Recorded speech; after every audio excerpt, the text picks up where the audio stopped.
Alrighty, well, very, very, very happy Tuesday. Let me get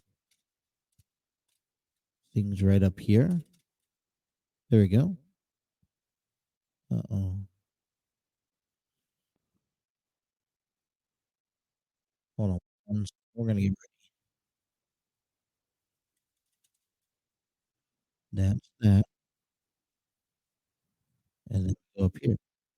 Echo. Alrighty. Well, good morning and a happy Tuesday, everyone. Welcome to Throwing right here on the TNC Sports YouTube channel. It is Tuesday, February 21st, 2023. And yay, let's do that one. And I probably deserve that one. A little bit of late. Listen.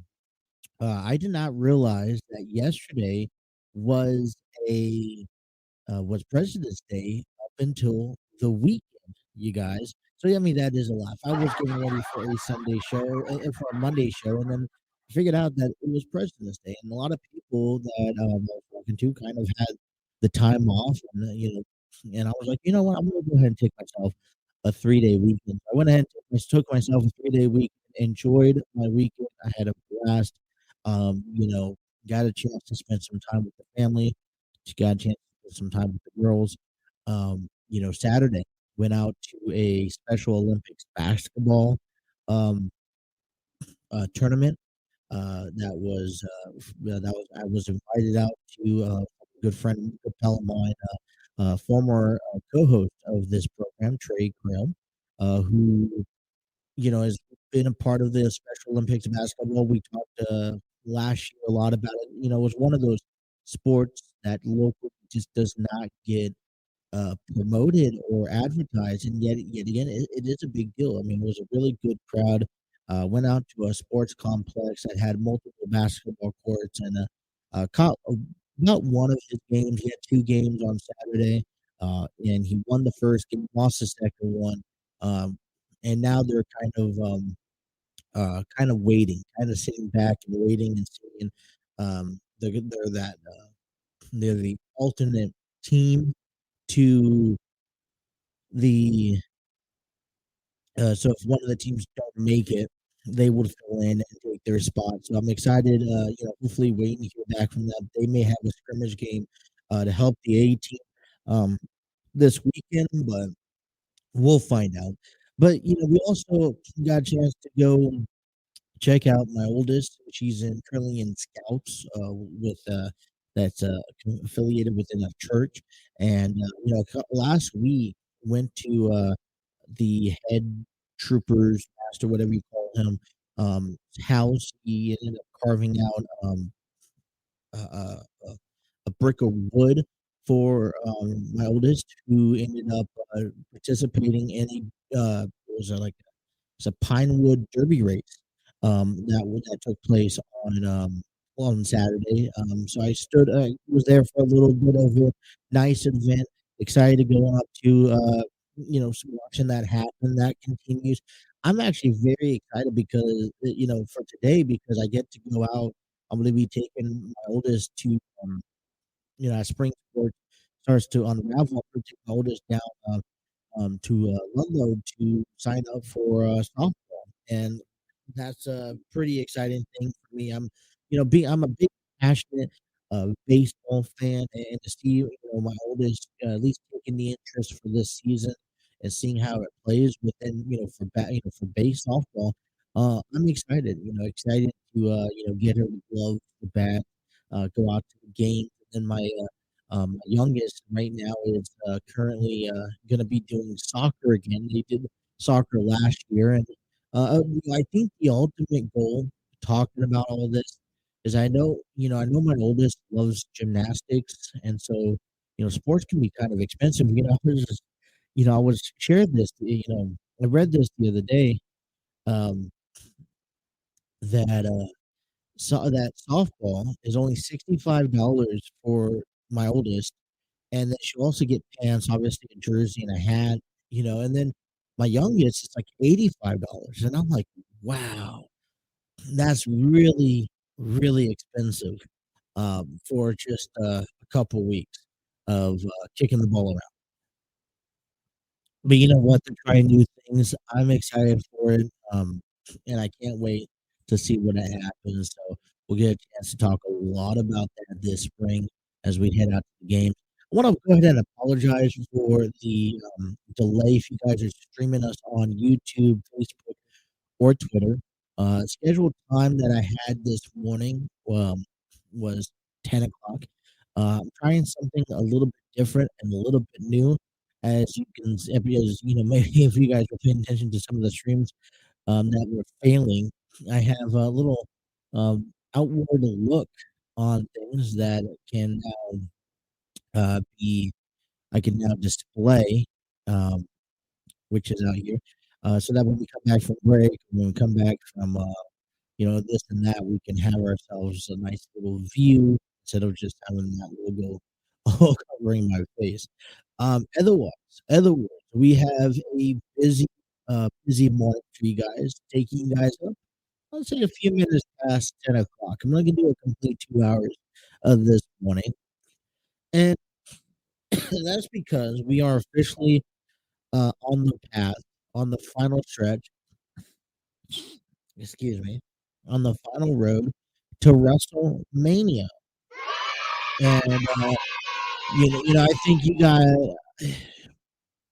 that was we're starting to make that stretch, and we're starting to make that progress to WrestleMania because it's only less than 6 weeks away, you guys. 6 weeks. Excuse me. And if I'm not mistaken, that's not a lot of time. And I was talking about this last week, and I wanted to bring it up again, and I kind of started taking notes about this. But as I mentioned to you guys last week before Elimination Chamber, and we'll talk heavily about Elimination Chamber coming up into today's program, but there was only 3 matches heading into the conclusion of Elimination Chamber that was set for WrestleMania. All right, 2 of them were set since the Royal Rumble. One of them is being Roman Reigns versus Cody Rhodes. It was really Cody Rhodes winning the men's Royal Rumble match, and then the winner of Roman Reigns and Sami Zayn back at Elimination Chamber would face Cody Rhodes for the undisputed WWE Universal Championship. Then you had Rhea Ripley, who was the female women's Royal Rumble winner, and she decided immediately on the Monday Night Raw after the Royal Rumble to face Charlotte Flair for the SmackDown Women's Championship, and then you have the winner of the Women's Elimination Chamber match on Saturday, which was Asuka, now challenging Bianca Belair for the Raw Women's Championship. So 3 matches. And I could sit here and I was writing out a few of the matches that we kind of were starting to see unfold, and a couple of them have been added to the streak. But we talked about the potential of Kevin Owens, Sami Zayn taking on the Usos, and we're still seeing that game plan out.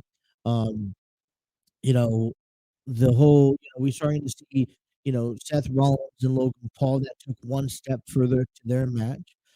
We could potentially call that Finn Balor and Edge may have a WrestleMania match, as well as Dominic and Rey Mysterio. And, you know, I pointed out here that out of maybe matches post Elimination Chamber that's setting up for WrestleMania, I said last week, I strongly stated that, hey, listen, these, WWE has to start get going on some of these WrestleMania matches. There's only 3 matches confirmed. Next week there will be 5 weeks before WrestleMania, and you need enough time to tell the story. Now, Seth Rollins and Logan Paul telling their story, story wise, and I'm just talking about story wise. There's not many matches out on here. That's one thing that WWE has done really well is be able to either, if it's a backstory that's dated back for years, or if it's a current story that's in development, like potentially Kevin Owens and Sami Zayn taking on the Usos, or the story told between with Cody Rhodes and his, family versus Roman Reigns' family, and Cody Rhodes has this, locked and set dream that that he wants to accomplish, whether it's Rhea Ripley and Charlotte Flair, who has 3 years history.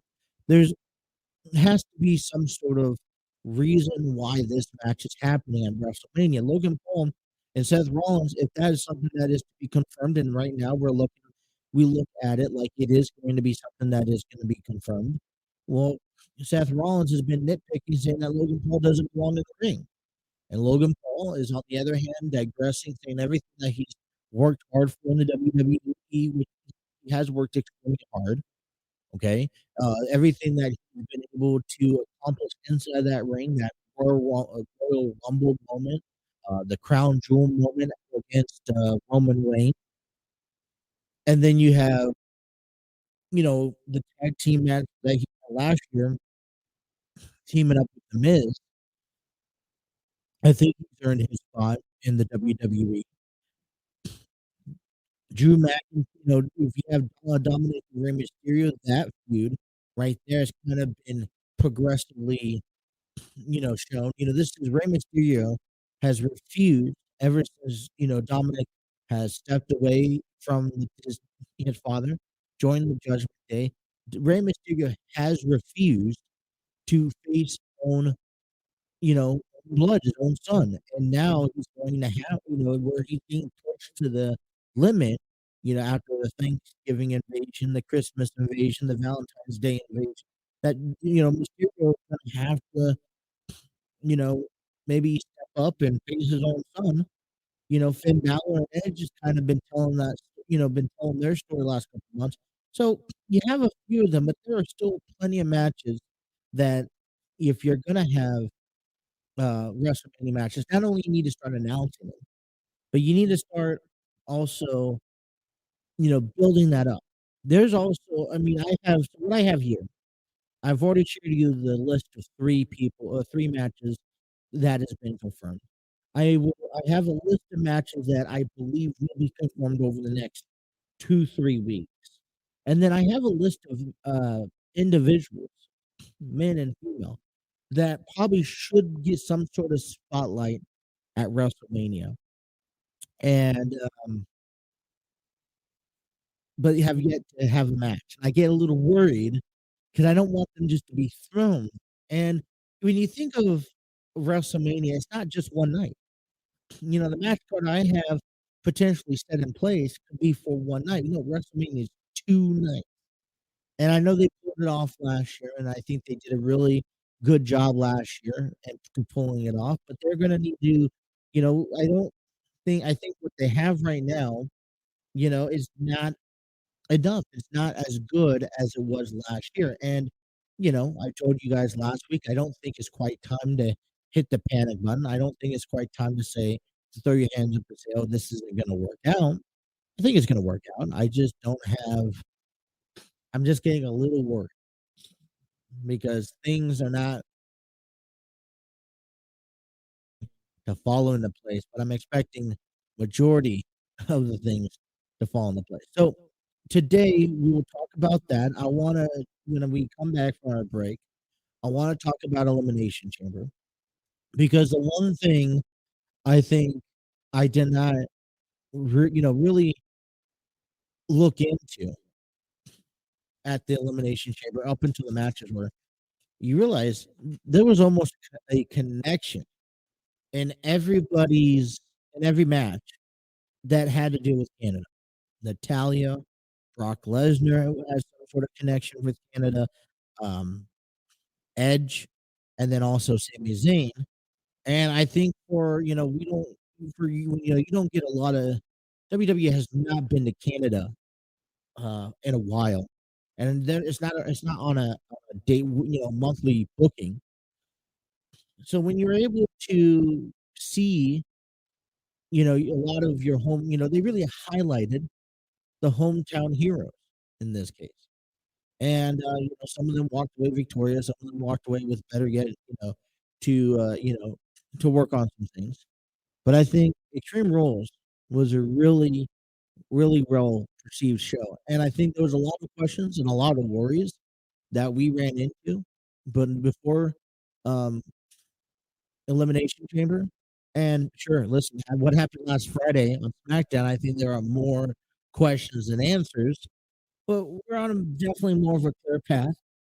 Um, I will say this before we take our break, and I strongly believe, right, that the Elimination Chamber, okay, was almost predictable, a little too predictable in our hands. We predicted that Oscar was going to win. Uh, we predicted that Austin Theory was going to win. We predicted that Bobby Lashley was going to win, and although we'll talk about how he won, didn't settle. Now we did predict the Judgment Day, and I think when we come back from our break, we'll kick off with that segment. But we did predict the Judgment Day going to win, and that didn't happen. And Edge and Beth Phoenix get their chance to have that spotlight, and then we suspected Roman Reigns. And we'll talk heavily about that in today's program. And it's just I think how it ended and how it turned out and how these matches went away. I think that was the only way that you could keep the story going, keep the speculations going. So we'll talk about that. If you guys are watching us on YouTube, I want to say good morning to you guys. Hit that like, share, subscribe button. Don't be afraid to press on those notifications and tune us in on every weekday morning for a new episode. All right. If you guys are watching us on Facebook or Twitter, hit that like, share, retweet it, whatever. Let your friends know. If you guys want to jump into the conversations, jump on in over on the YouTube side of things. That's where I can get your comments. If you guys want to be heard on this channel, let me know. And let's have fun today. Okay. And I also want to welcome everyone who is listening to us on audio platforms. Maybe you're taking us to work. Maybe you guys are taking us on the road. However that's perceived, welcome. Thank you. You guys are listening to the Throwing with Justin. That's me, myself, and I, right here on the TNC Sports Talk YouTube channel.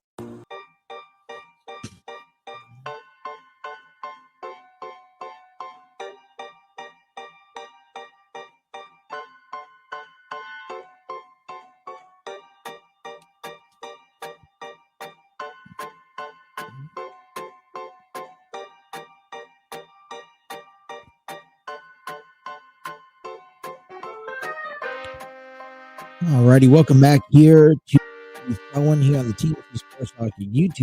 And I want to give a big shout out to StreamYard Studios. None of this is possible without the help, without the platform from StreamYard.com. Create your podcast, virtual business meetings, conduct interviews, post video videos, and much more over there at StreamYard. Check out the free version today at StreamYard.com.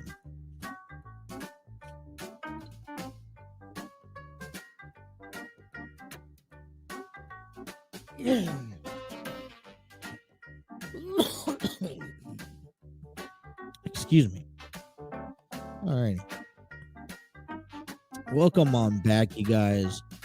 I want to apologize for the delay start. Original scheduled time was for 10, heading up until noon.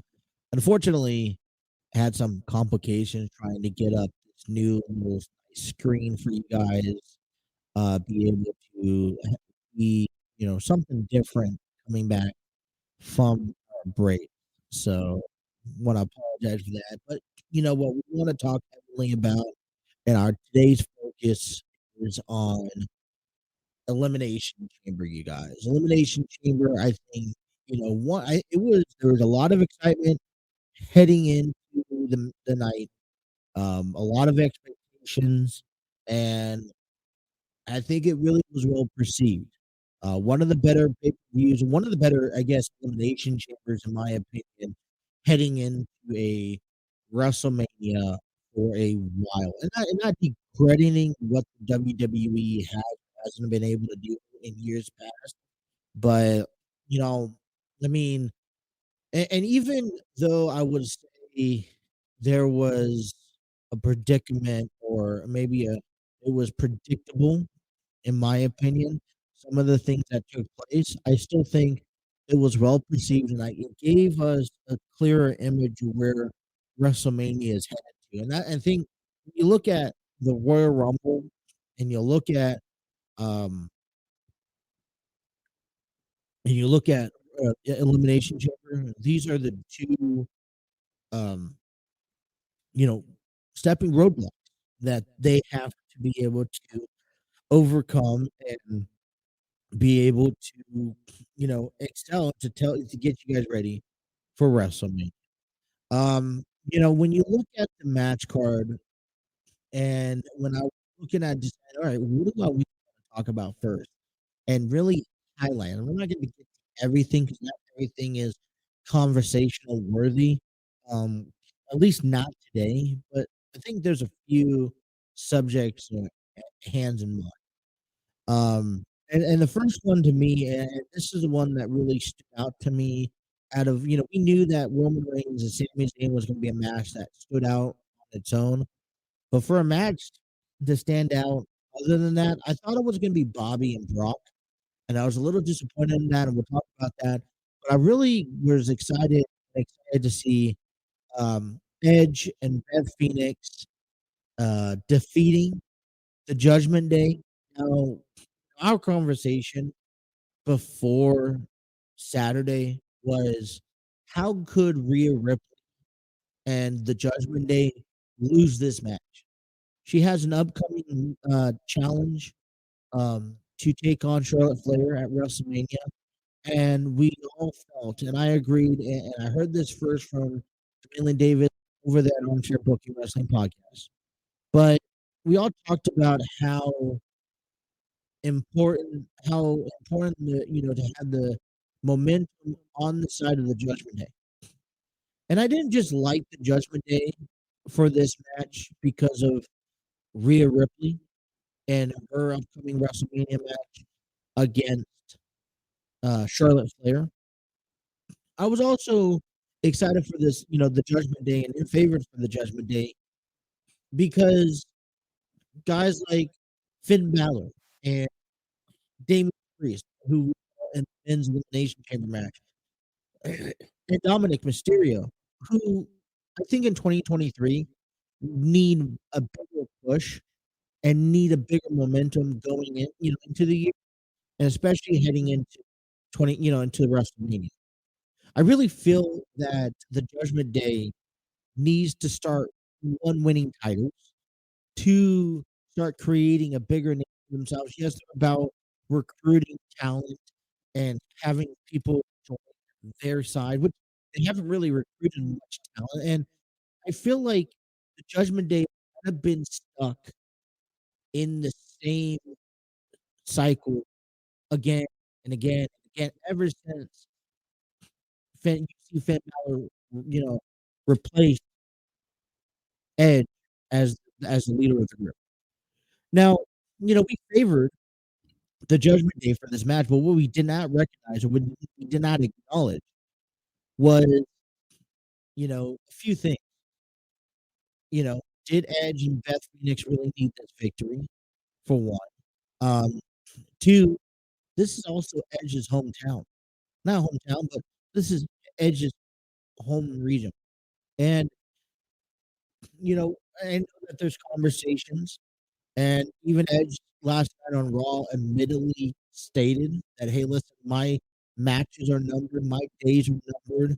I'm at the point of where I could be simply retiring from the WWE, and I think a lot of people could agree and say, "Hey, listen, that's better, better now than later when it gets too late." And I'm like, "Well, Edge never really how often do you see, homegrown talent get a chance to win in front of their home crowd?" And so for me, I think it caught me by surprise when Edge and Beth Phoenix walked away, but I took away a lot from this match, and I think a lot is said moving forward to heading into WrestleMania. It wasn't and what I think what was great about this and how this fit so perfectly, Edge and Beth Phoenix got the, chance to win the match, got the chance to win in Canada, which is a spectacular thing. Um, and what was great about it is that Rhea didn't get pinned. So technically, it doesn't really do a lot of damage on Rhea Ripley. She wasn't the one. Now, if she got pinned by Beth Phoenix, this is like, all right, all momentum is out from, out heading into WrestleMania to face Charlotte Flair. But because she didn't get pinned, then I mean, I think I'm perfectly fine with everything. You made this match, although Beth Phoenix and Rhea Ripley was involved. You made this match about Edge and Finn Balor, which you know we go back into Raw last night. Edge accepts the open challenge for the United States Championship against Austin Theory, and Finn Balor costs him the title. Obviously, projections are, hey, Edge, Finn Balor are going to take it one step ahead, take it to WrestleMania. Like I said, Rhea Ripley's back doing her own thing, and because she wasn't pinned, I don't think there's a lot of momentum and a quick few, maybe 1, 2 win on Raw or SmackDown over the next few weeks, kind of build that momentum. Whoever's lost momentum, back up again. What was interesting for me was that throughout the match, and I feel like this was the only downfall because this match was perceived to be about Edge. It was supposed to be about Edge on the Judgment Day. Well, the crowd made the entire match about Dominic Mysterio, and I thought to myself, and I'm like, you know, listen, wait, I guess there's a very few locations that you could go, all right, in the world that you could have the reaction that Canada gave to Dominic Mysterio. Now, if that doesn't shout Ray and Dominic at WrestleMania, I really don't know what else shouts it out. Dominic, you know, for everything, all 5 competitors, everybody had a little bit of everything, and even Dominic, who the crowd let him have it, and he played that role perfectly inside this match. And, you know, I feel like maybe the crowd and then maybe reaction to Dominic Mysterio took a little bit away from this mixed tag team match. But I like the match. It was a good match. It was, um, and I like the ending of it. Edge and Beth Phoenix stand tall. Edge got the pin over Finn Balor. We know that this feud can continue. We know that Rhea Ripley doesn't lose momentum, and I think that overall was one of the best perceived matches taken away from the other 4 matches before Roman Reigns and Sami Zayn. I wanted to sit here and I thought to myself that, hey, listen, the number 1 match besides Roman and Sami from Elimination Chamber, the number 1 match that we were going to talk about was Brock Lesnar and Bobby Lashley. And I argued with myself, but the way that Brock and Bobby ended their match at Elimination Chamber, I felt was probably the most disappointing match I've seen of the entire night. And I think what kind of maybe rewinded in my head before this match was what happened on Friday Night SmackDown, where Bray Wyatt called out, "Hey, I want the winner of Bobby and Brock," and then you get because prior to that we were talking about hey, let's Brock and Bobby. Bobby goes over on this match, and then they go on for match number, this the second match at WrestleMania. And so I think this is kind of a twist and turn because now we're potentially seeing Bray Wyatt and Bobby Lashley and then Brock Lesnar and Omos at Mania because that's where if you didn't watch Monday Night Raw, I'm sorry, spoiler alert, VP and Omos called out Brock Lesnar next week on Raw, saying that, hey, I want a WrestleMania match. And, you know, and I really, that's a whole nother conversation. Brock and Omos, I think that's a whole nother conversation that we can wait for another day. To see Bobby and Bray at WrestleMania, these are here's my only problem. I'm gonna say this now, is that Bray is working his way up the charts, right? He came back, he had his first match against LA Knight, most likely he ain't gonna have a second match until WrestleMania. And then you Bobby, who is building momentum, wants to get back into the title picture and everything. And now you have these two guys facing, and it's kind of like they're both most fan favorites. Who could you see winning the match? You love Bray Wyatt when he's doing, and you get Firefly Funhouse this Friday night, but then Bobby Lashley's on the other hand, he's wrecking ball. He just got done proving that he can once again, you know, regardless of if it was a cheap way or not, defeat Brock Lesnar. Because let's face it, Bobby Lashley had him in the lock, and Brock Lesnar was starting to fade, which led to Brock Lesnar delivering a low blow to Bobby to get out of it. So because he didn't want to lose the match that way. So he lost the match via disqualification. He got frustrated with himself. He took it out on Bobby Lashley. He took it out on the referee. He left utter chaos in the ring. And I understand Bobby's role. I understand Brock's role. Let me put it that way. I understand Brock's role moving forward and how he's supposed to, I'm going to put quote unquote, give back. You saw that with Roman. Matter of fact, you saw that with Austin Theory last year's Elimination Chamber. You saw that with Roman Reigns at WrestleMania and the feud that led on. You saw that with Bobby Lashley last few times. They met with each other.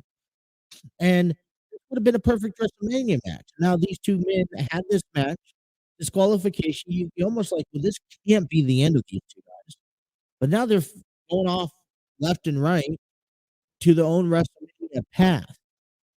And I guess that's for me. That's where I get worried and I get confused. And I'm like, what's going on? Because you have a clear money making match that you can stipulate. And, Dwayne Davis over at our Armchair Booking Wrestling Podcast mentioned a great idea. Stipulation hell in a cell. Two guys, two Goliath men can't leave, have to settle things in a cage where there's no disqualifications, no countouts, pin or submission the way to win. And now you see these two men, these two great men that were, that I think everyone loves watching in the ring. They're going off in separate directions.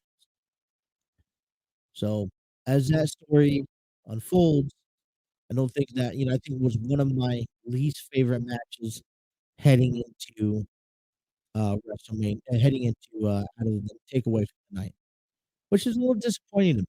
So, all right, let's take a break. Let's come on back and continue talking about these matches as we now know the number one contender for the Raw Women's Championship to face Bianca Belair at WrestleMania.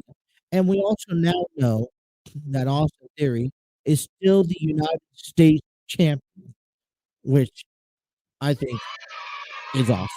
So we'll talk more about that. Stay tuned. The throwing continues here on the TNC Sports Talk YouTube channel.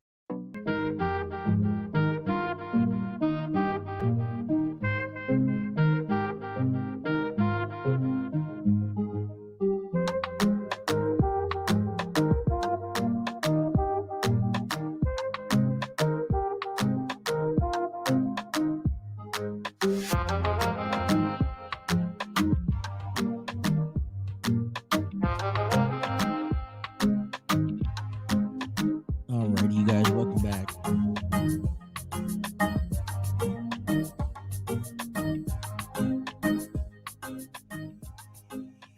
I was a little worried because yesterday was President's Day. Decided to take myself a 3-day week, and so I was a little worried how I was gonna be able to talk about Elimination Chamber continuing into um, Monday Night Raw and so forth. And it seems to turn out pretty fine, and I'm so far doing so good, so well, I guess whatever you want to call it. We had the winners of the men's and women's elimination chamber uh, on that Saturday, and the only thing I can say about these two matches almost seemed predictable in my eyes. And when you look at the men's elimination chamber match, you look at the females elimination chamber match. I love the cage matches. I love the stipulations. I love the gimmick matches that is uh, given out for pure enjoyment. But we didn't. Let me be honest with you for a quick moment, you guys, because my thing is that they don't. How do I best put this? After a while, and after a few matches that you see, from of the elimination chamber, we've seen the wrestlers go through the pods. We've seen people climb to the top of the cage and jump off of it. And after a while, in all honesty, and not to be, show any disrespect to, what was done and given out during the match. I mean, listen, Montez Ford climbing to the top and then jumping off on everybody. Awesome. But I feel like I've seen that already. I feel like I've seen when Seth Rollins and Johnny Gargano was sitting on top of the pod and they're going through with fighting each other. I felt like I've seen it before. I felt like I've seen Raquel Rodriguez spear Nikki Cross through the pod. And I guess I just, when you see the stuff happen multiple times, it's like it's a repetitive statement and it doesn't become as fantastic or as interesting as it would if it wasn't, like it was done the first time. I'm talking about the first time. I mean, when all this have happened years back when they made the Elimination Chamber, yeah, I think that was exciting. I think these were stories to talk about. And these were now moments, and this was awesome. So don't get me wrong, when you're there live and you get to see it the first time and picture it, but watching it on TV over and over and over again, I sometimes beg to differ. So I did enjoy the two elimination chamber matches. I think it was a little predictable, especially on Oscar's side. It was a good opportunity for all, let's say, 12, men and women to showcase what they're capable of doing, and you know, you really get a chance to not only see it, you kind of get that spotlight because you're dependable. You have six and five other athletes with you in that ring, and you have an unforgiving chamber, and things can easily go horribly wrong, in the snap of a finger. And so, I mean, I quite enjoyed it, although it was predictable. We saw Asuka win, and I think, we see Asuka, and if you see Austin Theory, what happens if someone got those 2 got hurt?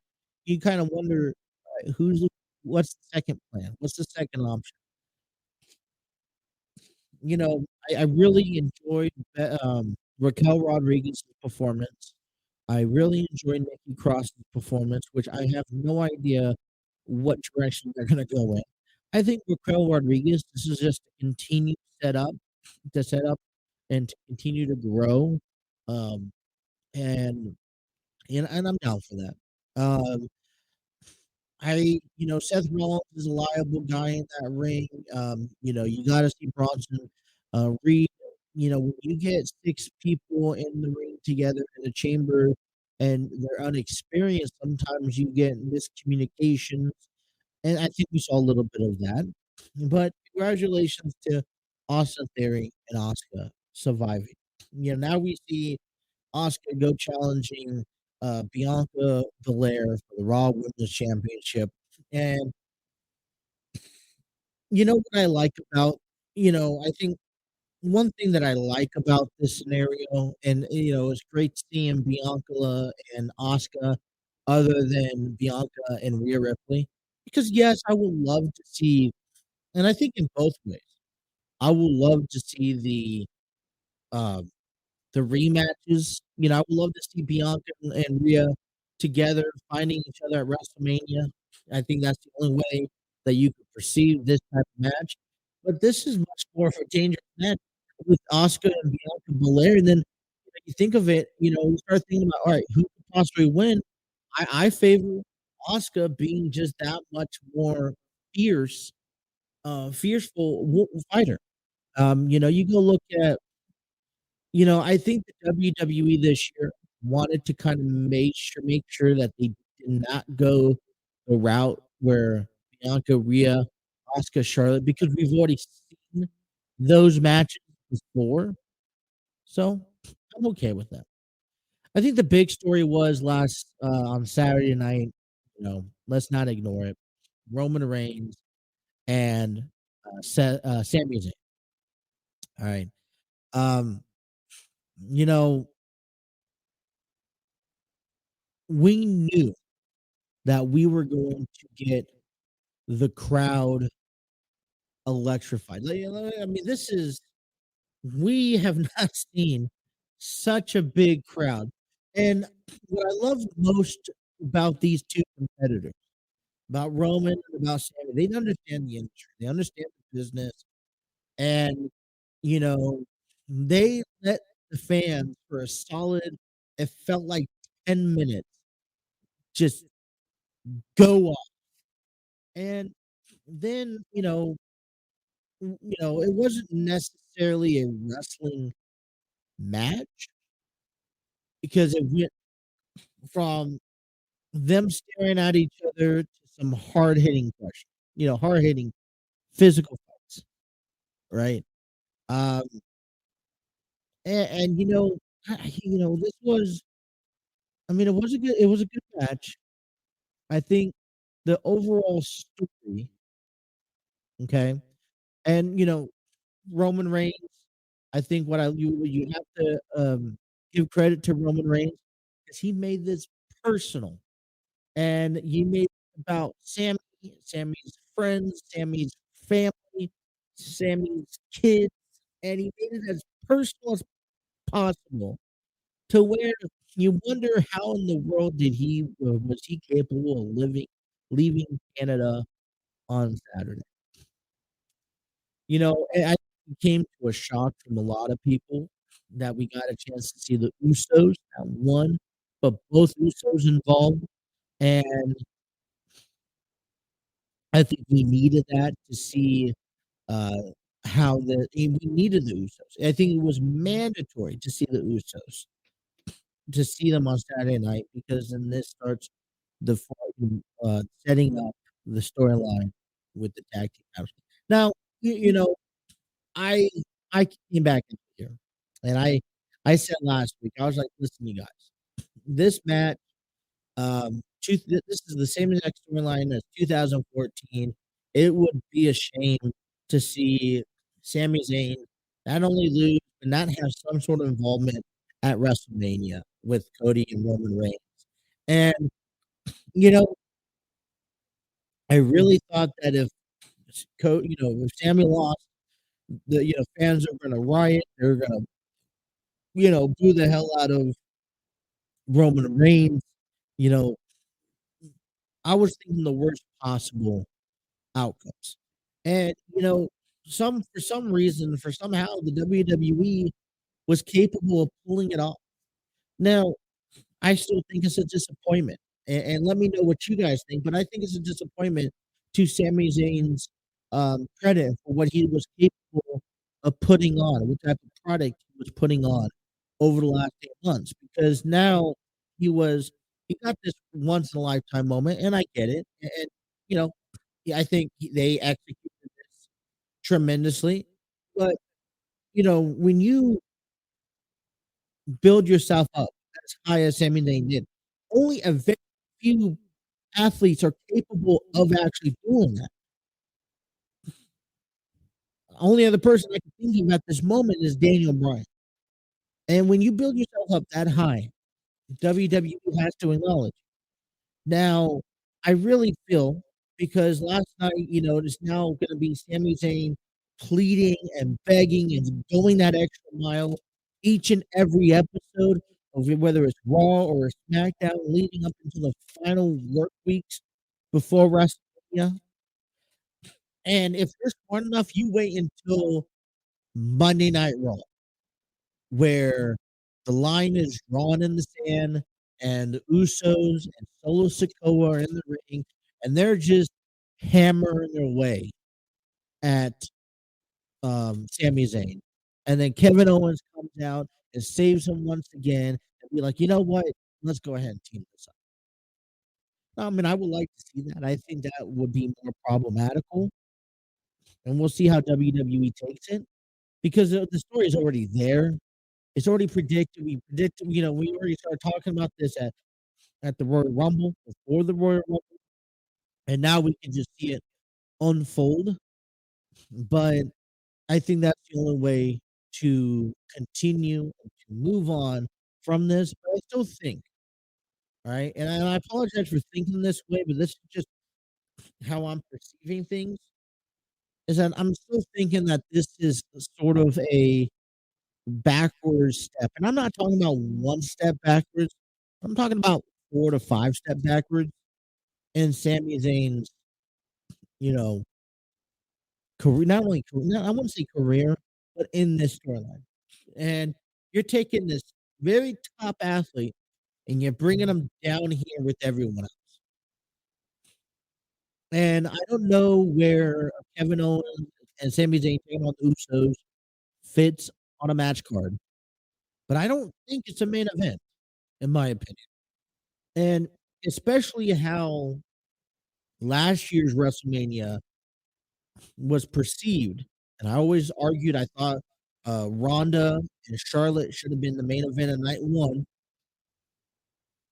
And if they're not, if Rhea Ripley and Charlotte Flair's not no main event, then you better be the very first people to go on. But I still think that they should be main event at least of one of those 2 nights. That's the reason why you win the Royal Rumble is to go on a main event at a WrestleMania. Especially now, since there are 2 nights, there's no excuse to not main event at a WrestleMania. Overall, Elimination Chamber was a really well perceived product. I think they did a lot better than even what we expected them to do. Um, and that bar was high, and I think they really went home. You talk about those go home shows before the pay per views or before the premium live, and this was the go home pay per premium live before WrestleMania, and I think they knocked it out of the park. I think it was a very, I think everything, at least on the camera side, on the television side, went smoothly, in my opinion. You know, you opened up some more storyline where you could see Seth Rollins and Logan Paul do battle, that opened up, and then that started unfolding. You started seeing the whole tag team action, which we were wondering how they were gonna implement Kevin Owens and Sami Zayn potentially, you know, teaming up with these Usos, and we saw that start building. Uh, you saw, what I saw was Brock Lesnar and Bobby Lashley setting up for a WrestleMania match, but it now looks like they're looking and going two different directions.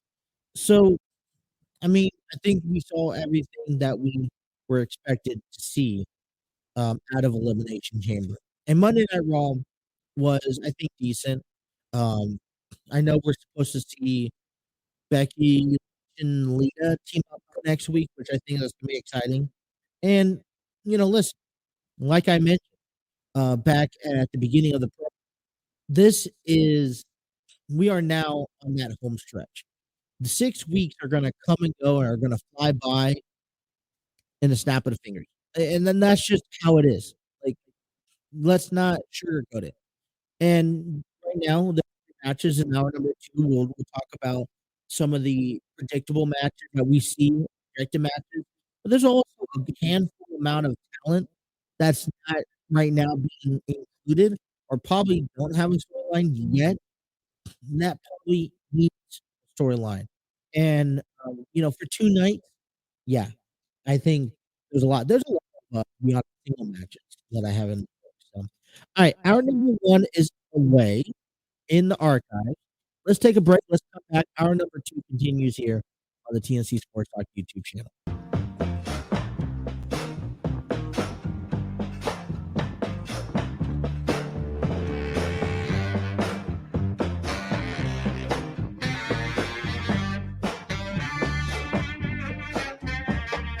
Low, I'm feeling low.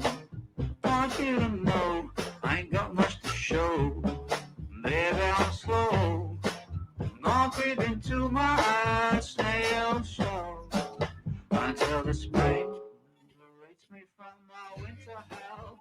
I've got candles. All right, hour number 2 here. We'd like to give a big shout out to Spreaker, our audio platform source. You can find the throw in on Apple Podcasts, Google Podcasts, iHeartRadio, Spotify, Spreaker, Deezer,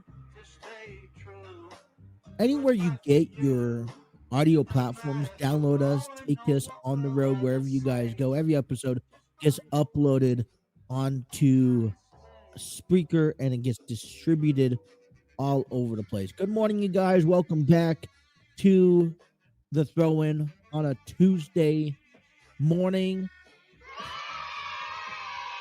And we'll take you guys up for 2 complete hours. Hour number 2 here, and a lot's going on. All right. Like I said, big weekend in professional wrestling as we talked away about Elimination Chamber. Now, I've given you my take, and I want to hear what you guys have to say. So if you guys have any opinions about any of the matches, any of the storylines, anything that is leading up until WrestleMania, I want to hear. Talk to me about it. We'll talk more about that here in hour number 2.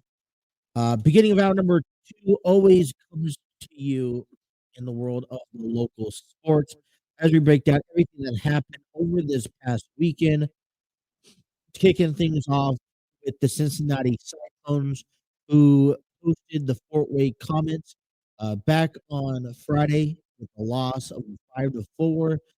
Justin Valve shot his 22nd goal of the year in the first period with 10 minutes and 21 seconds left. Zach Andrusiak shot his 18th in the third period, 5 minutes and 2 seconds left to go in the game. On Saturday, they returned the favor. They head on up to the road to face the Comets. This time, picking up a victory, 7-5.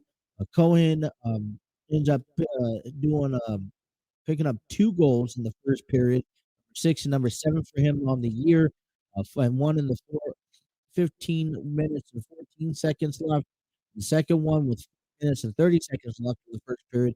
Justin Valve once again he shoots and goals for number 23 against the Commons with 2:35 left in the third period. Their next game is going to be tomorrow night at home. $2 beers, draft, hot dogs, cheap nights. And I want to encourage you guys to head on out to be facing the Norfolk Admirals, 7:30 p.m. The puck drops. Admirals are seventh in the ECHL North. They're 12:35-1. It'll be kind of nice to step away from the division from the Central for a game because coming up here soon, they're going to have to be taking on the Indy Fuels. I mean, honestly, by next week. ECHL Central standings. Toledo Walleyes captured first place over the weekend by picking up their victories. They picked up a pair of wins against the Rapid City Rush back on Friday, 6-0, and then they picked up a victory on Saturday, 3-0. Followed by behind them the second Cincinnati Cyclones pulled off. They're 29-12-5. Indy Field are 31-17-2. They come in third place in the Central.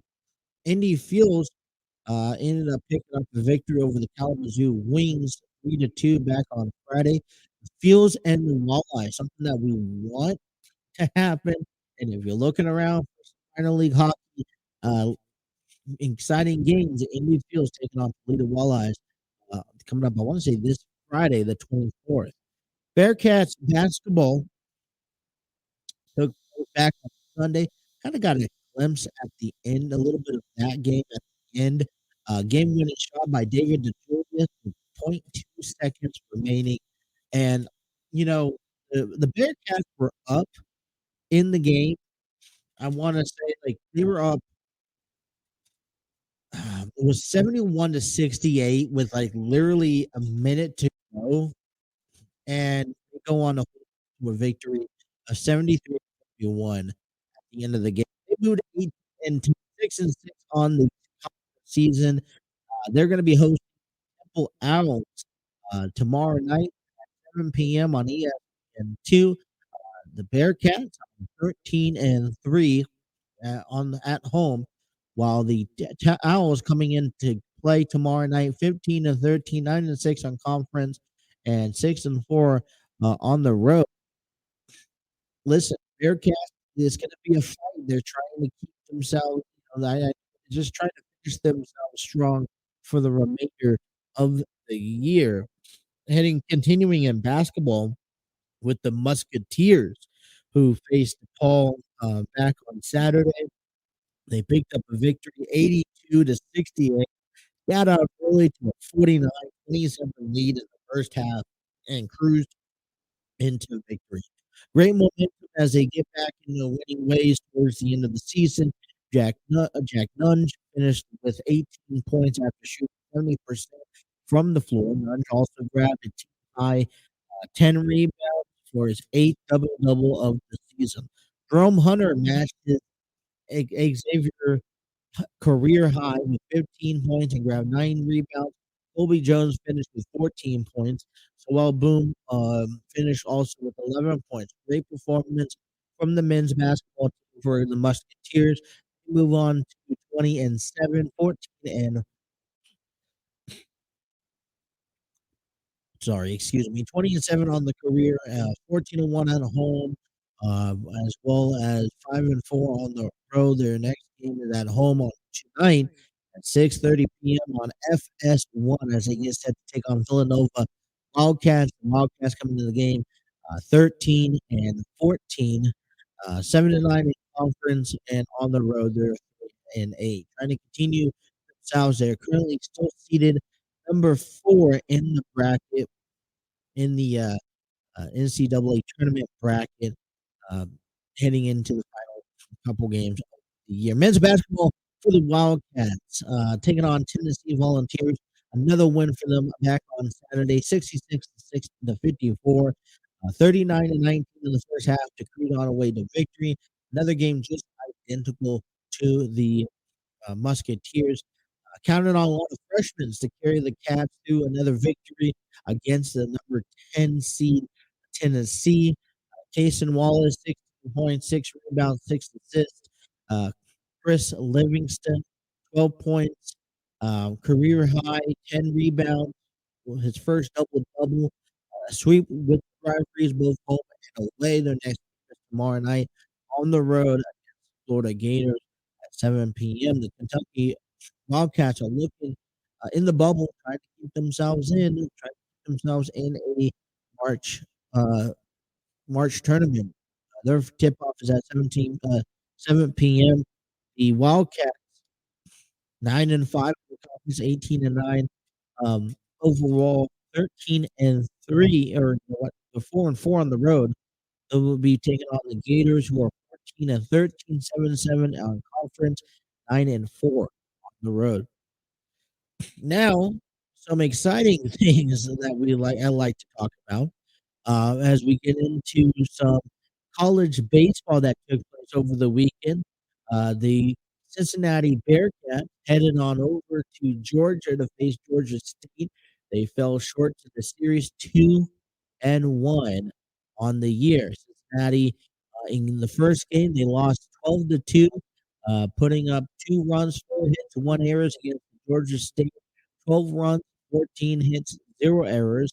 Garrett Harker put 5 innings, 5 hits, 1 run, 3 walks, and 7 strikeouts. Jackson Murphy, Griffin Hughes, and Max Bregman gave up 11 runs, 2 innings. On Saturday, 1-1, they won 9-4. Game 2 was suspended due to weather delays. And then on Sunday, the Cincinnati Bearcats picked up a victory, 6-4 over Georgia State. 6 runs, 9 hits, 2 errors against Georgia State's 4 runs, 8 hits, 1 error. Third baseman Griffin Hughes hit a home run to kick things off. First home run for the Bearcats of the season. Chase Hopwell, 4 innings, 6 hits, 4 runs, 1 walk, 4 strikeouts. Griffin Hughes also came in the ninth inning, to pick up the save, pitched 1 inning, walk, and struck out 1 batter. The next game is going to be this weekend, Friday through Sunday, 3-game series against Florida, in Florida against the number 7 seed Florida Gators. Xavier Musketeers men's baseball had a 4-game series. They got shut out all 4 games. Well, not shut out all 4 games. They got shut out in the 4-game series. Back on Friday, Musketeers lost 3-2. 2 runs, 3 hits, 1 error to the Ducks. 3 runs, 4 hits, 0 errors. Carter Hendrickson for the Musketeers hit his first home run of the season, and for the Musketeers on Saturday, 2-game series. Game 1 they lost 9-2, and Game 2 they lost 5-3. Then on Sunday, Oregon Ducks lost 3-1. Musketeers 1 run, 4 hits, 1 errors over the Ducks. 3 runs, 5 hits, 0 errors. Nick Boyle 4 2/3 of an inning with a hit and 5 walks and 5 strikeouts. Next game will be today, later on at Louisville against the Cardinals at 3 p.m. If you guys know where I can reach out and actually watch these games, I was trying to watch some of these games over the weekend, and I'll tell you this: that what I discovered was like I'm on Hulu, in which I have the Hulu, ESPN, and Disney bundle, and what I noticed was that I don't have, I don't necessarily have, like I'll get games, but it's not the games that I want to watch. I want to try to find a way to watch Cincinnati or Xavier or even Kentucky, and it's like they're very rare to come across. So if you guys know a link, a source that doesn't cost money to watch these games, then please hit me, shoot me a message down in the comments or DM because um, I want to know. I want to know these games. Finally, the Kentucky Wildcats had a 3-game series against Elon Phoenix on the road. They lost the first game 2-0. Logan Martin went 5 innings, 6 hits, 2 runs, 1 walk, 6 strikeouts. On Saturday, the Elon Phoenix wins the Kentucky Wildcats win 5-1. Tyler Ozma put up 6 innings, 2 hits, and 4 strikeouts. And then on Sunday, the the Wildcats win 4-0. Zach Lee goes 5 innings, 2 hits, 2 walks, 7 strikeouts. David Burks hits the team's first home run. Um, all 5 pitchers shut out the Phoenix. Their next game is also today at 4 p.m. against the 0-3 Evansville Aces.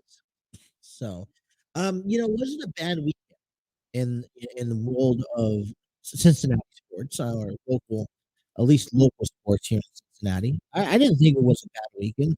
All basketball teams won. Great momentum. And I think, regardless of whether, if you're trying to play for a March bracket tournament, if you're trying to also play for maybe um, something a little bit different, uh, if you're trying to play for the tournament, if you're just trying to play for rights, bragging rights, finishing off the year strong, I think it's important that, that we set the pace and we set the tone. I think it's always important. Basketball is now kind of setting themselves up and setting their tone for the next sport to come in. And we see this, right?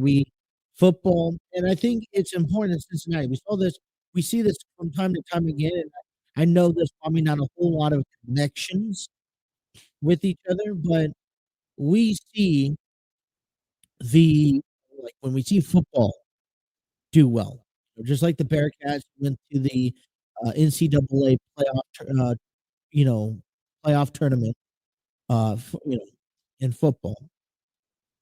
And then we saw a couple years back, and then we see, the Bengals have a successful year, and we kind of want to wish that, hey, can that rub off to baseball?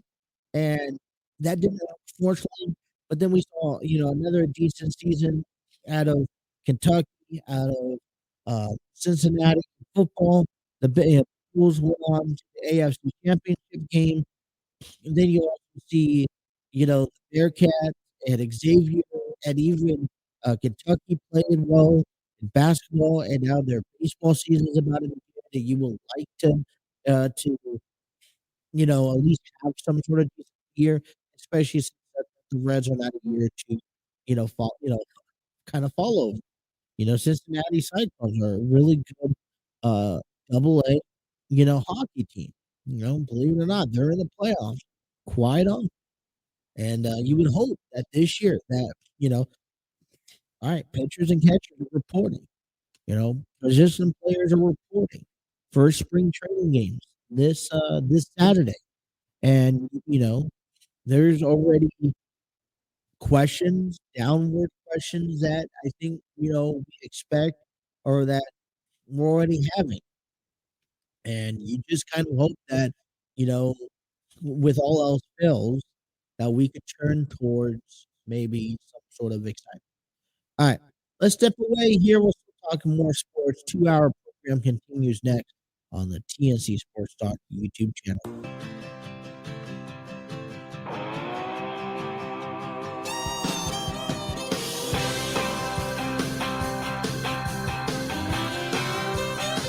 Well, when I woke up, she was looking at me. She told me I've been cheating on her in her dream. Lord, it wasn't a thing I could do or say to change her mind any way. She told me that things was gonna change. If I wanted her, I couldn't stay the same. All righty, welcome back to the Throne, taking you guys up till a little after 12 o'clock here today, after quite a start to this morning's program. Hopefully, you guys like to kind of visual look coming back from break. Um, excuse me. Morning allergies here, but all right, couple of other. Taking a little breakaway. I kind of do want to just talk a little bit more about some of the other things that happened over the over the weekend.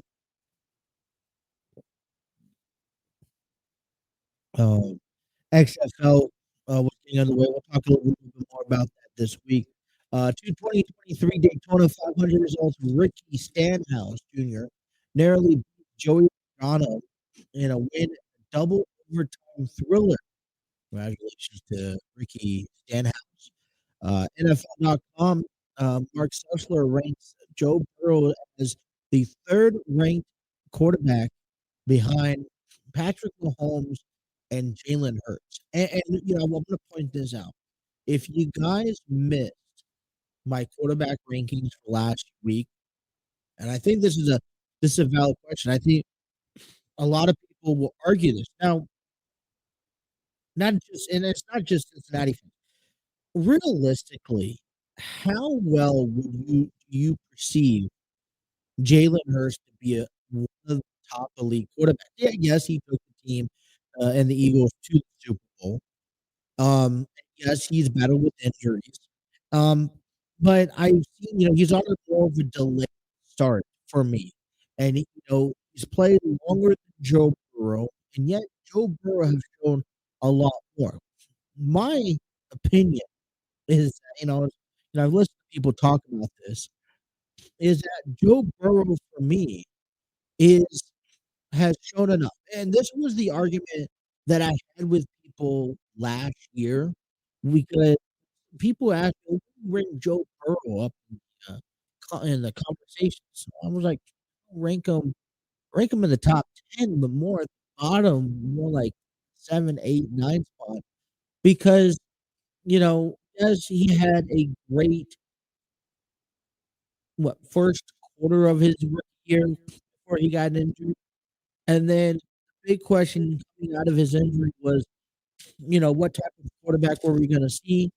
Yes, he took the team to the Super Bowl, which, you know, all young and I'm not going to say all young, but majority of the young and upcoming rising quarterbacks, you could kind of put together a Super Bowl run based off of adrenaline and experience.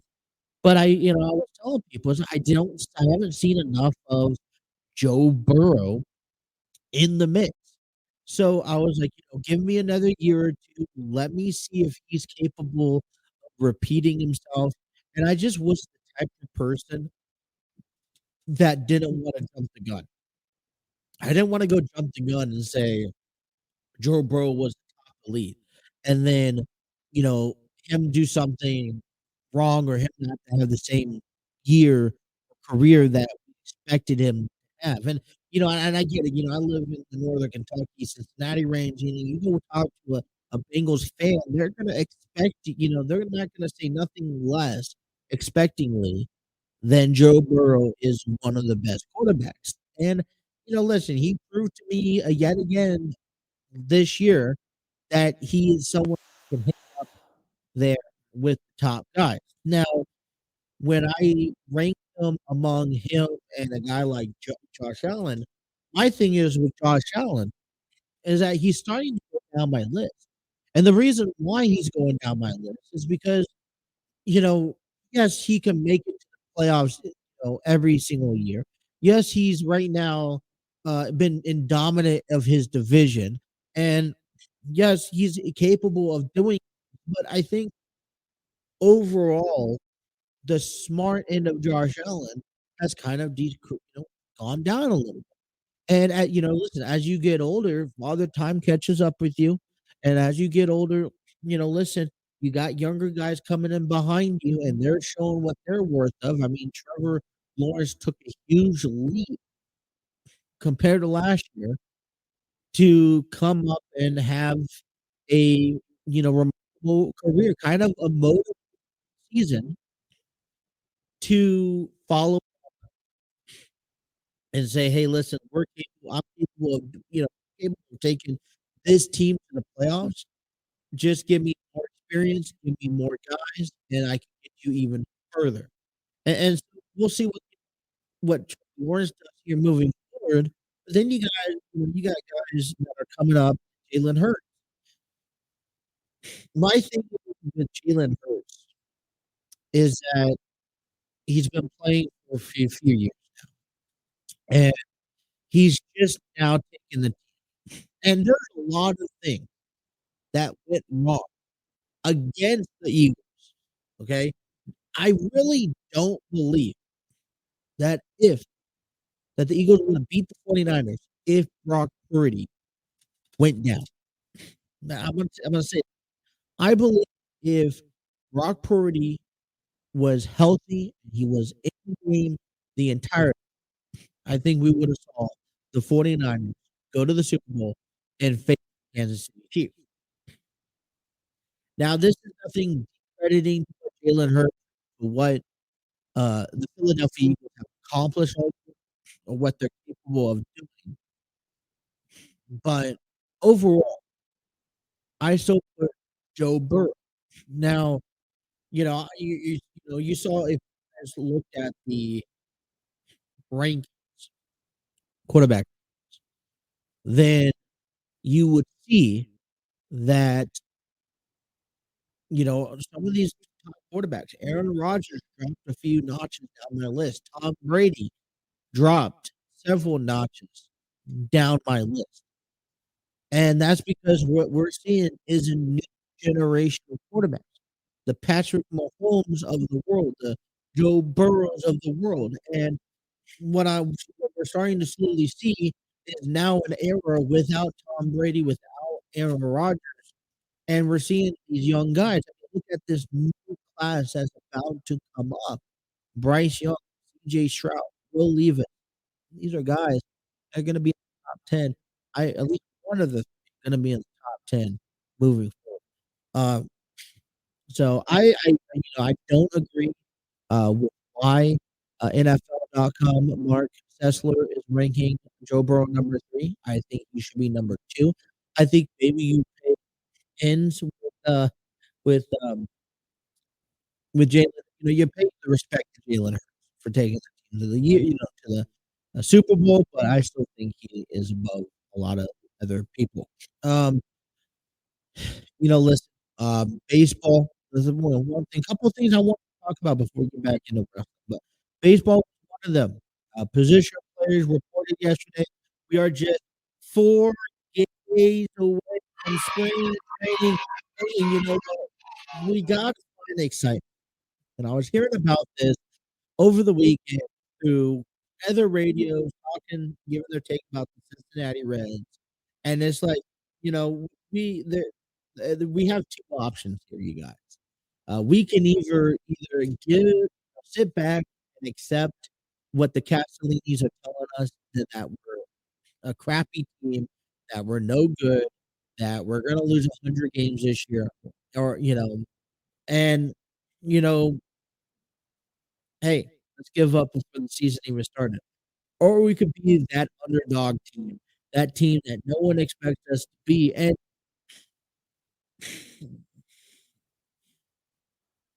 I'm thinking about it. You gotta find some ways. I mean, I look at the roster today. I look at the Reds roster today, and I say, hey, listen, I see the ball club that is about maybe 5 loss loses, loss on the season.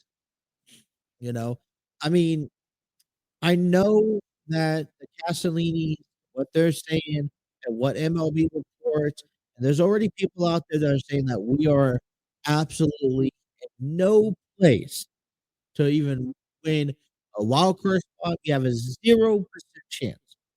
And I can't sit here and just allow that to happen. Can't sit here and believe that that's all we have. So let's find some excitement. I still say starting spring training. And I'm going to put it at spring training. I don't want it now. I don't want it on opening day. That's what happens when I play with my stuff. Excuse me. But I want the Castellinis, front office, everyone. Only person that's allowed out is Nick Krell. I want everyone to sit here and to go away and allow the Reds to do what the Reds do. Allow them to, you know, allow the Reds to play baseball, allow Tyler Stevenson to hit home runs, and allow Krill and David Bell to do their job. That's it. And see how this team comes around. Reds signed Tyler Anderson to a contract. Excuse me, but over the weekend also, I'm just having a great time right now. But the Reds also re-signed Hunter Strickland to a bullpen deal, which is going to help build some depth. Now, listen, we know that that especially both guys not the greatest, but we're hoping that a fresh look, a new start, a fresh look to kind of help grow this team. Quickly before I cut the break, I want to kind of give you 5 pretty bold predictions, in my opinion, for 2023 years. All right. Coming up at number 5 is coming in is Spencer Steer wins NL Rookie. We got rid of Mike Moustakas, and rightfully so. I think that he was just injury prone, and I had problem with him. I really liked him when we first picked him up, but he's really a liability to this ball club. Talking about that young guy and Spencer Steer, a guy that we're looking to bring up as a third baseman. I know this is kind of a bold prediction, but hey, if the Reds start to have some sort of breakout year, we could see Spencer Steer get named Rookie of the Year. I would like to see that. That would be a positive ending to the season. Coming in at number 4, Nick Solak starts more games than Nick Senzel. Nick Senzel, we're gonna see. I think we're gonna see Nick Senzel get the run in center field as the year progresses, as the team progresses. I think if Nick Senzel gets hurt, so Solak obviously is that next guy to step in. But then I think, in my opinion, moving forward, that if we have a year that I think a lot of people are afraid that we're going to have as a terrible year, then we can possibly see Solak get replaced in Senzel. We can also possibly see Nick get traded by the deadline this year. So, coming in at number 3, Ellie Dela Cruz does not make his MLB debut until September. There are 2 key guys in that roster that's on the Reds roster that, in my opinion, doesn't need to be rushed. I understand that the Reds are working now with the farm system and with those younger guys, but Ellie De La Cruz and Noelvi Marte are 2 guys, in my opinion, flat out, that does not need to get. Yes, we're going to see them in spring training, but unless it's a desired measure or unless neither men are making some sort of remarkable historical splash in the minor leagues, then there's no reason, in my opinion, to see them up at the majors. I understand that we have a problem at shortstop and maybe with injuries over there, either with Spencer Steer at third or Jonathan India at second.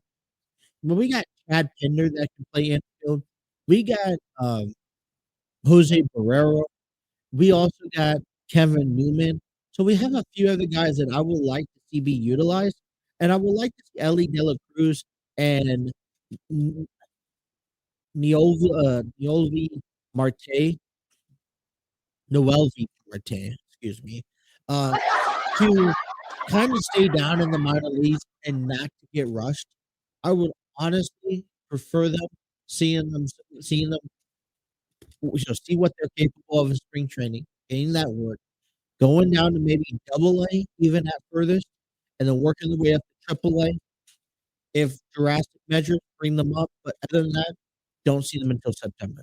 Coming in at number 2, Jake Fraley leads the team with home runs, and this is going to be that new smart part is that you know, I don't, with we don't know how much we're going to rely on Tyler Stevenson, Joey Votto, Will Myers. These collective group of men ain't just. I mean, I know what Tyler Stevens is capable of doing, but I don't see these group of men really hitting the bombs.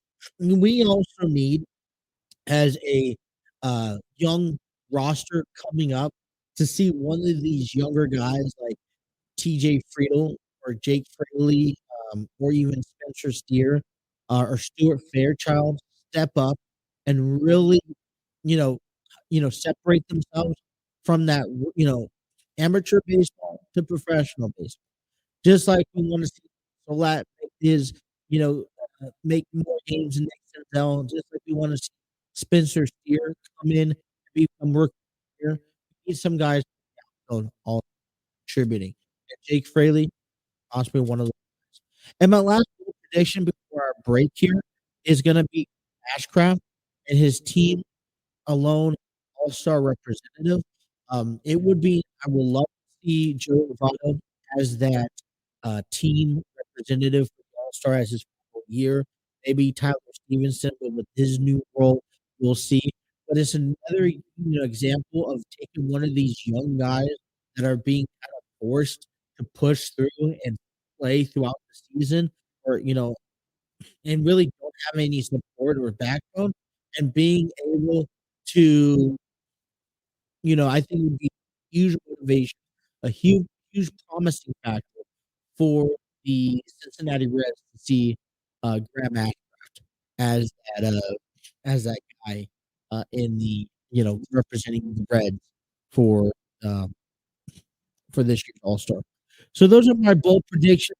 We're gonna step away, come on back, and we'll talk about some um, WrestleMania matches I have in place and a whole bunch of lists of guys and men and women that are not on currently having a role at WrestleMania this year. You guys are listening to the Throw In with Justin. That's me right here on the TNC Sports Talk YouTube channel.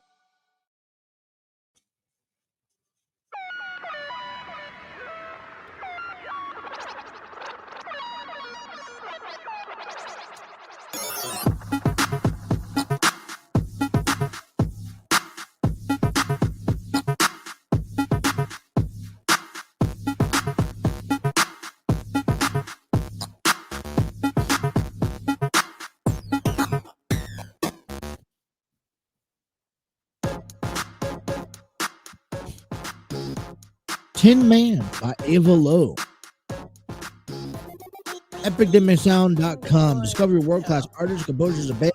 Find the perfect soundtrack and give your social media account the music they deserve. Epidemic Sound is a realty free music link. For more information, check out epidemicsound.com. It's going to be a beautiful day. Tomorrow's supposed to be raining, 70, and a little bit of everything. Welcome back, everyone, to the Throw In here on the TNC Sports Talk YouTube channel. And hopefully, like I said, everyone has enjoyed themselves a 3-day weekend and kind of getting off to a slow start, kind of still sort of figuring things out.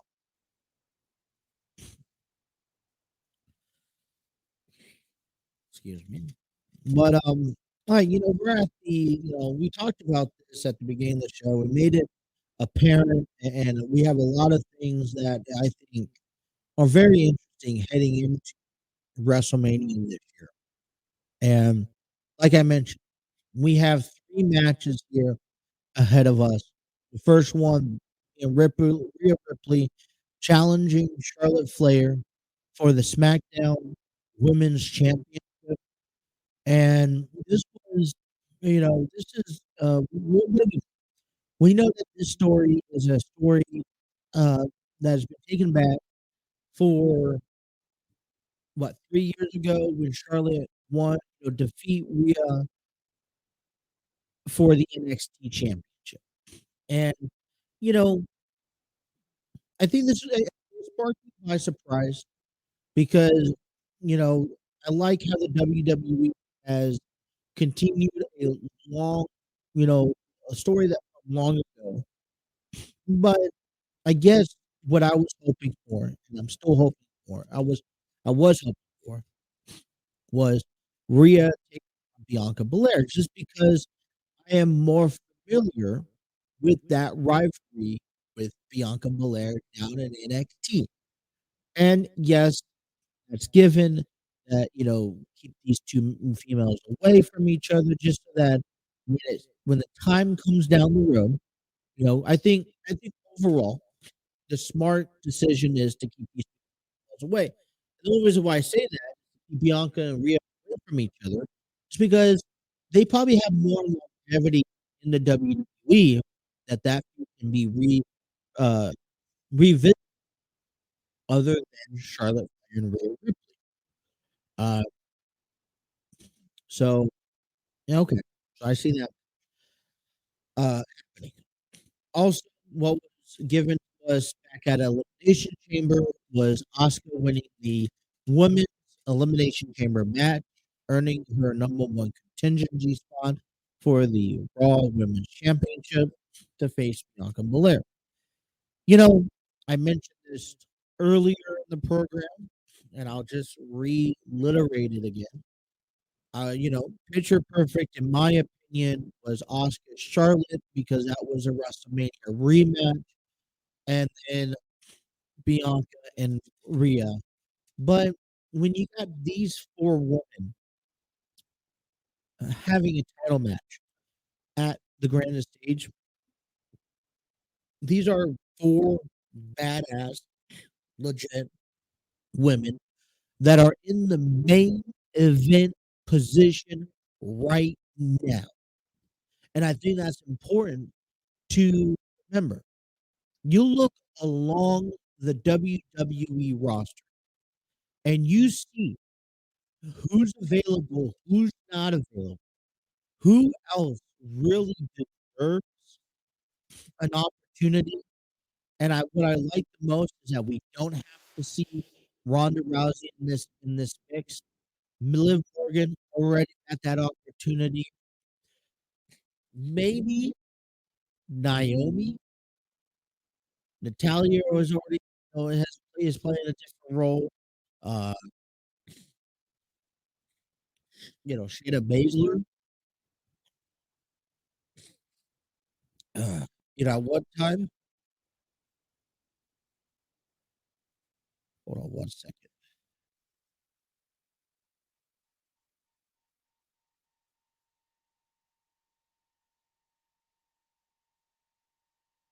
Excuse me. I had my nose has kind of been, this allergy run since all morning. Um, Sonya Deville has been in the picture in and out. There's really no one else right now that is on the SmackDown roster that I see capable of stepping up to that challenge. I go over to the Raw roster. Becky Lynch, Bayley, which has already been there, done that scenario. Carmella's kind of looked beyond the point. Um, not Dana Brooke, which different opinions about that. Mia Williams, no. Nikki Cross, no. There's just no one else that is honestly ready for this, that spotlight other than these 4 women. It was just a matter of who's gonna face who. And then you have Roman Reigns and Cody Rhodes, and, a lot of things could come away and turn away. So, I think in all honesty, out of we got 3 match cards that are set to be put in place. Now, I have a list of based off of what we're seeing. There's a list of matches I'm gonna go ahead and give to you guys. Now, these aren't confirmed. These are matches that I could potentially see down the road. Now, these aren't including stipulations or gimmicks or whatever the case may be, a title shot, whatever. This is just based off rumors, what I've seen unfold over the last few weeks leading up to WrestleMania. All right. We have those 3 matches. I'm gonna also Dominic and Rey Mysterio match that I think is perfectly built up for a Hollywood moment. Um, and and I think it needs to happen sooner or later. Finn Balor versus Edge. I think what we saw last night with Finn Balor costing Edge that United States Championship match kind of warrants one last match. Seth Rollins and Logan Paul from what we saw back at the Elimination Chamber. Uh, Omos and MVP making it clear Omos wants Lesnar at WrestleMania. Will Lesnar give him that? Because Bray Wyatt on SmackDown clearly stated he wants the winner of Bobby and Brock. And since Bobby won, we may very well see Bray and Bobby at Mania. John Cena is scheduled to return to WWE March the 6th. And here's what I tell you, and I think Austin Theory makes the most sense. John Cena is one of those guys who, you know what, he doesn't really make hype. Whenever you hear about a talent returning to the WWE, I think you get excited for a moment, especially if you haven't seen them in a while. Guy like maybe The Undertaker or Triple H, Brock Lesnar, John Cena. I haven't really felt that type of vibe with John Cena. We're coming back to the WWE whenever he comes back. He's not on my edge of my seat type of excitement to watch and to kind of be like, yes, he's coming back. That's just not how I have, given it. Kevin Owens and Sami Zayn taking on the Usos, and then this left field one, Corey Graves and Pat McAfee potentially having a WrestleMania match. Now I'm counting this 1, 2, 3, 4, 5, 6, 7, 8, 9. That's 10 individual matches that if they all have been confirmed, even if with the stipulation, that's a lot of one-on-one. Now I look at this list. I was putting this list together this morning because I can think of it. I can tell you top of my head, but I know I will remember names. I went through the Raw and SmackDown roster, and I'm looking at a few things that come to my mind about talent that's not even included, that possibly may not be included. Don't have WrestleMania matches that maybe they should or shouldn't. Right? And from the Raw side, I just went down. AJ Styles, Alexa Bliss, Angelo Dawkins, Baron Corbin, Bayley, Becky Lynch, Carmella, Chad Gable, Dakota Kai, Damian Priest, Dexter Lumis, Dolph Ziggler, Elias, Io Sky, Riddle, Montez Ford, Nikki Cross, Randy Orton, Rick Boog. And what I want to do later on this week, okay, is give you an idea of, maybe make argument case for these people who don't have a WrestleMania match. Now, we know there's a hot feud out of that list, and that's Bayley and Becky Lynch. I just don't know how they're going to be utilized. Now, maybe they're going to be facing another one-on-one. Yet again, that's going to be another one-on-one match. I've heard things like Trish Stratus coming back to make it a 6-woman tag team match, which then does question moving forward because on the SmackDown side of things, you got Braun Strowman, Drew McIntyre, Eric, Gunther, Ivar, Karrion Kross, Kofi Kingston, LA Knight, Liv Morgan, Ricochet, Ronda Rousey, Sheamus, Solo Sikoa, Xavier Woods. Right? And you put that combination together and all these men and women together, and that's good handful of guys. Now, we know that Randy Orton's kind of in. I've heard that he's making present. He's trying to present himself to get ready to get back into the ring here soon. AJ Styles is hurt. We don't know how much longer he's going to be out and if he'll be ready by WrestleMania. But I think if we do on Justice, and I know that Drew McIntyre and Drew McIntyre and Sheamus is working with each other against the Viking Raiders. Ronda Rousey is still a top name. Solo Sikoa not having a wrestling match, I think it's I won't say maybe unfair. Liv Morgan. Um, Now here's the other thing. There's not many feuds that warrants just a WrestleMania match. So that means you have to start going out to the title. Well, what's title available? Gunther has an Intercontinental title, so I'm pretty sure Gunther will have a WrestleMania match. Does he face Braun Strowman again? And I mean, maybe I don't know. I mean, is Drew McIntyre and Sheamus taking on Air Viking Raiders a good enough match? Does Karrion Kross have a match? Does the New Day have a match this time around at WrestleMania? And I think there's other questions such as the tag team titles. Does if Sami Zayn and Kevin Owens do team up to face the Usos, maybe on night one, do they go on and face the Raw challenge the Raw tag team titles, and then you have someone on SmackDown defend the SmackDown tag team titles?